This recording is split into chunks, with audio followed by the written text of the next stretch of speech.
Hey guys, I'm here, May 4th. It's Bobby, your favorite preacher. I'm here with another devotional lesson, giving you some thoughts to study on while you're in the midst of this long quarantine. Um, Going over, continuing the theme of disciple, what it means to be a disciple. Going through the Gospels, looking at what Jesus has said and instructed and commanded and given us as an example. One of them is Matthew 5:38 to 42. In my personal opinion, I don't like this command. And I know some people might find that offensive, or maybe we shouldn't say we don't like a command Jesus gave. But let's just be honest. There are some things that Jesus told us to do that, if we're being honest with ourselves, we really wouldn't want to do, right? That cut against the grain of our humanity, or maybe just distasteful in our view, because it may be the right thing to do, but doing the right thing isn't always the easy thing. And so this is one of those passages that I wish Jesus hadn't said it, but he said it, so it's true, so we got to do it. If he's our Lord and Savior, then we got to obey it. And so Matthew 5:38 to 42 is where Jesus said, you've heard it is said, an eye for an eye and a tooth for a tooth. But I say to you, do not resist the one who is evil. If anyone slaps you on the right cheek, turn to him the other also. And if anyone would sue you and take your tunic, give him your cloak also. If anyone forces you to go 1 mile, go with him 2. Give to the one who begs from you, and do not refuse the one who would borrow from you. I'm trying to memorize it, but I do have it right here. And so this passage, and I think the next one is about loving your enemies. My cat's scratching. Sorry. Stop out. This passage and the next, I think, are some of the hardest sayings Jesus ever said for us to do. They're perhaps even the hardest things God has ever commanded in all his word. Maybe not to you, but to me, I find this one to be very, very difficult. To show love to someone who harms us, to love our enemies, to not get what we deserve. And yet the difficulty of these commands, they're not really relevant because we have to do them. But let's just be honest and say that, if this one is definitely harder, let's try even harder to do it. And so the whole idea of this teaching is retribution. It's justice. This is a teaching on justice, right? The idea behind justice is retribution. What someone deserves, whether that's a reward or a punishment, retribution, giving someone what they deserve. And so God, he perfectly encapsulated justice in the phrase, eye for an eye, or tooth for a tooth, and so on. And what is he saying? He's saying to whoever, if you harm someone, you get harmed in the same way. Whatever you give to someone, it's going to be done to you. For example, you put the eye out of someone, you're going to lose an eye. If you kill someone, you take their life, your life's taken. If you punch someone and they lose a tooth, guess what? You get to lose a tooth also. And so the Old Testament, it puts the claim to rights, to justice, under the protection of divine retribution, right? And so nothing is going to happen without it being retaliated. This is the civil code the nation of Israel was put under. It's to construct a just community where if evil occurs, if someone does an evil thing, that person gets punished in the right way. This, of course, consists of blow for blow. The Jews said eye for an eye. There is a national and a legal claim to something. If someone harms you, you can claim that person deserves a punishment. If you harm someone, then someone gets to say about you that you deserve what you gave them. So if an offense occurred, the nation would enforce and permit the opportunity to take justice. And that's crucial for a nation. And of course, this prevents someone getting off easy. This prevents someone getting off worse than they deserved. It's not as if you make someone lose an eye, you lose an arm and a leg, right? You don't get to harm someone greater than what they harmed you. It's eye for an eye. And of course, for the Jews, history tells us, they never literally applied this. Whenever someone literally lost an eye from someone else, they never actually went out to that guy and took his eye. What it really came down was damages. And our legal system is set up like this, where you put a dollar amount to everything, and it's debatable whether it should have been applied legally or if this was the right way to apply it. So if you lost an eye, you got the equivalent of an eye taken from that person. So if you lost an eye, then either instead of saying that person loses an eye that took it from me, you could say I get the dollar amount an eye costs from that person. And that's kind of how our legal system is set up. And it also factors in time. If someone takes a life from someone else, our legal system says, well, guess what? That's 20 years out of your life in prison or something like that. And so we can see the modern day application of that. But looking back at Jesus, the life of a disciple of Christ, right? This whole idea, eye for an eye, you get the right to punish the person who harms you. But Jesus says, renounce that right. A life of sacrificing for the sake of God's kingdom. You see, Jesus' disciples, they sacrificed countless things in order to see the kingdom of God and be righteous. I think one thing especially hard for us Americans today is renouncing our rights. Today we cling to our rights, and Jesus says you have this right. You deserve justice. You can make a legal claim, you can make a national claim, but instead, let it go. He says, instead, patiently bear it, so that evil isn't added to evil. And this is the way... Spam. Getting a call. And so this is the way Jesus is teaching for Christians to behave. Though you have a right to get what you deserve, let it be. Cease. And you can see how this is difficult. This is really hard.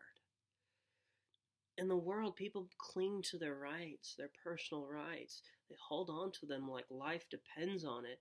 Their life centers around the right to justice. I mean, we can see today, people are upset, especially about the quarantine. They're saying, we have a right to do these things, and they're protesting. I mean, any time at America, someone's protesting something, and they're saying, we deserve this, but we're not getting this. And with Christians, it's like the opposite. We deserve this, but we're letting it go. Christians, we're not supposed to cling to our rights. Christians are free of that binding for the right of justice. Christians are free from that lasting effects of really hate, disgust, and offense that comes with it. See, when someone harms you, you seek damages, you seek justice, you seek retribution. The person that harmed you, they ought to be punished. You ought to get what you deserve. And that's the way we're thinking. And along with those thoughts comes the feelings of hate, disgust, offense. When we're insulted, when we're abused, we feel these things, right? And that's what causes us to demand that. One of the Proverbs, 24:29, says, do not say, I will do to him as he has done to me. I will pay the man back for what he has done. So this idea was already in the Old Testament. Saying, I'm going to do to him what he did to me. I'm going to take him to court because he hurt me. I'm going to take him to court because he stole something from me. I'm going to take him to court because he hurt someone I know or I love. And sometimes this is really hard. I'm not going to say this is easy. I would be a fool to say this was easy. Because Jesus, if you really read what Jesus is saying here, if you don't water it down in your head, right? Read it as it is. Because we know what he says. He says, word for word, do not resist the one who is evil. You read the old King James, says, don't resist evil. The evil is either the one who is evil or the act that is evil. It's probably a good translation to say, do not resist the one who is evil. The one who is committing evil against you, don't resist him. The things that he demands from you, let him take it. The things that he's going to do to you, let him do it. Why? Start thinking. How do you overcome evil? How do you overcome someone doing evil to you? I think there are two ways to defeat evil. The first way is to give them what they deserve, right? Blow for blow. If someone does something evil to you and you do it back, that's naturally justice. That's not necessarily you being evil. That's you demanding justice. That is a moral thing to do, right?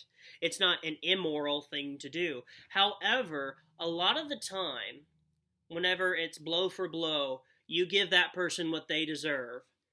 You know what it results in? Escalation. Someone does something to you, you do it back. That person usually doesn't stop there. The person who does something evil to you, when you do it back to them, they're going to do it even worse. They're going to ante up. They're going to do it worse. And so it's going to escalate and escalate and escalate and become a huge mess, and by the end of it, you're going to regret doing it at all. That's usually how it goes. But the way to defeat evil, there's a second way. To just let it be. To allow evil to run its course. You see, people who commit evil, they want to be resisted, right? When people do these things to you, when they insult you, when they abuse you, they are looking for resistance. They're looking for a fight. People committing evil, they want to be met blow for blow. They want you to fight back, because then they can hit you harder and not look like the bad guy. Because now it doesn't look like they just assaulted you. Now it's a fight, and now it's fair for them to go harder and harder and harder on you. They want you to struggle against it. The anger, the hate they feel within them that they are taking out on you, they want to express more and more of it. They're looking for you to give them a reason to do so. That struggle, that resistance, it inflames the evil, multiplying it, strengthening it. To defeat evil, you cannot fight it. Really, that's what they want. When people seek to harm you physically, emotionally, they expect you to fight back. When people insult you, they wait for your response. They want to see that hurt look on your face, or they want to hear you insult them back. They want to get a rise out of you. That's what they're looking for. They want you to fight back, and when you do fight back, it only strengthens their resolve to continue to harm you. It's like when they hurt you and you hurt them back, it's like you are entering the battlefield and now everything is fair game. Evil's delighted when we resist it. Maybe that's why Jesus says, don't resist the one who is evil. See, when we don't resist, people committing evil, they don't find what they're looking for. And they're looking for resistance. They're looking for an opportunity to multiply. They're looking for an opportunity for a fight. But if you don't resist them, they become powerless.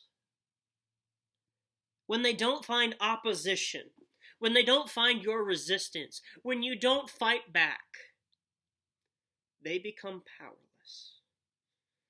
When you give them no resistance and just allow it, when you just suffer in silence, evil meets an opponent which it's not a match for. This only occurs when you don't resist. That's what Jesus says. Do not resist the one who is evil. Evil comes to an end when we allow it to pass over us. The only way we diffuse evil, the only way we disarm evil or the person committing evil against us is by refusing to fight it. And as a byproduct, I don't think this is the main goal, but as a byproduct, when people commit evil against you and you don't fight back, it becomes obvious. There is a shame and a guilt that falls over a person who is harming you when you're not fighting back. When someone harms you and you don't fight back, assuming that everyone else isn't joining in, by your lack of resistance and your kindness, they feel that shame and guilt. And it makes people look bad, right? When people seek to harm you physically and emotionally, they expect that resistance. But whenever you don't resist and they continue, they start to look like the bad guy, really. This isn't necessarily our wish. We shouldn't want other people to look bad, but it's a byproduct of allowing someone just to continue doing evil without you resisting. Eventually, everyone looks around and says, you know what? Why are you doing that?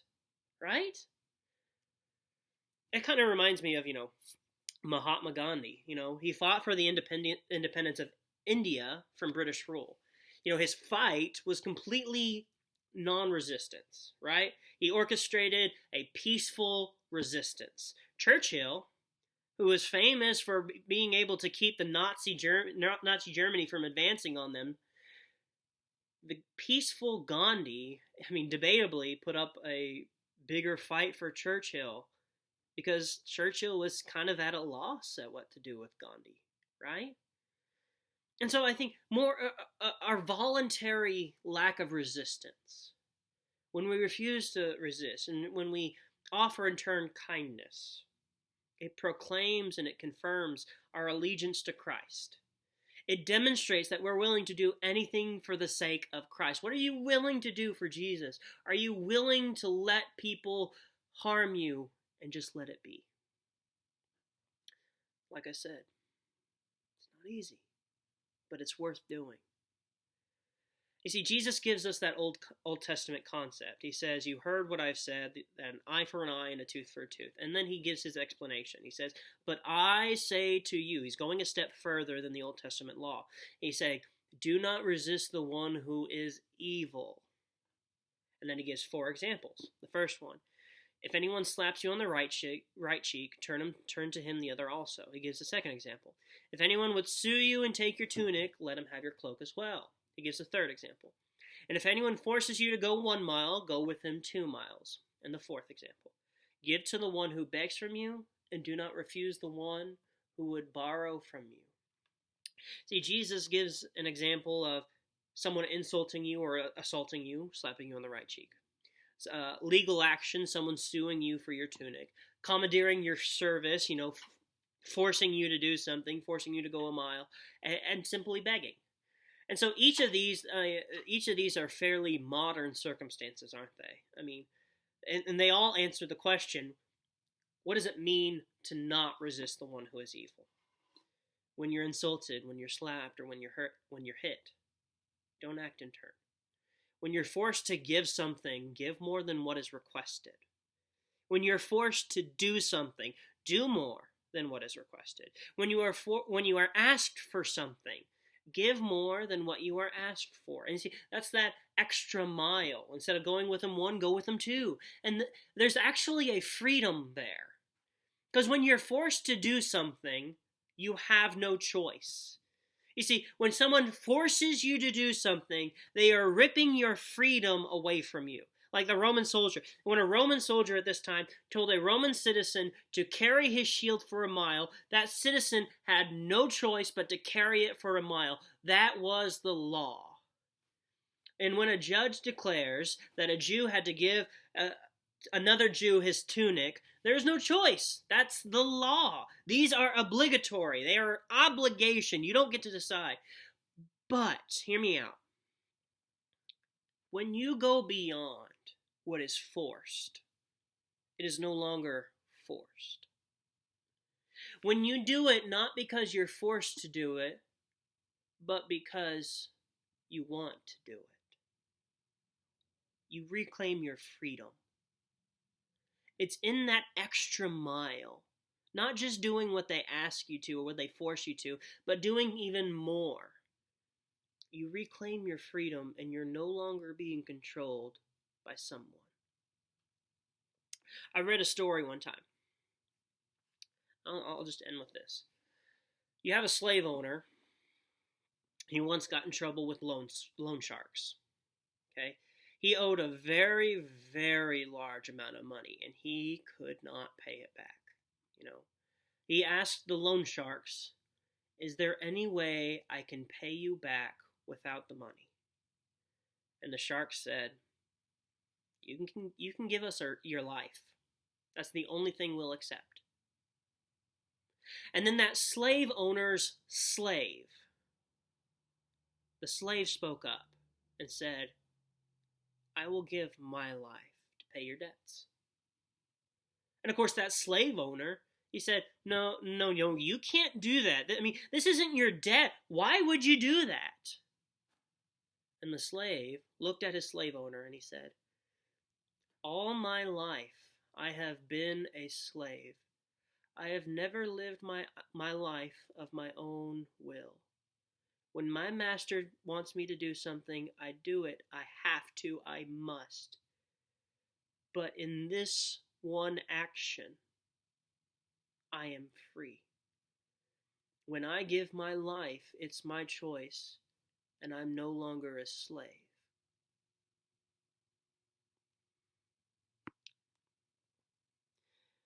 When we do what is not required and go beyond what is required for Christ's love, we are free. And Jesus says, "Do not resist evil. Do not resist the evil one." This is part of being a disciple of Christ. If you want to be a disciple, this is part of it. You don't have to love it, but it's true, and we got to do it. It's not easy, but it's worth it. It is God's truth and God's love.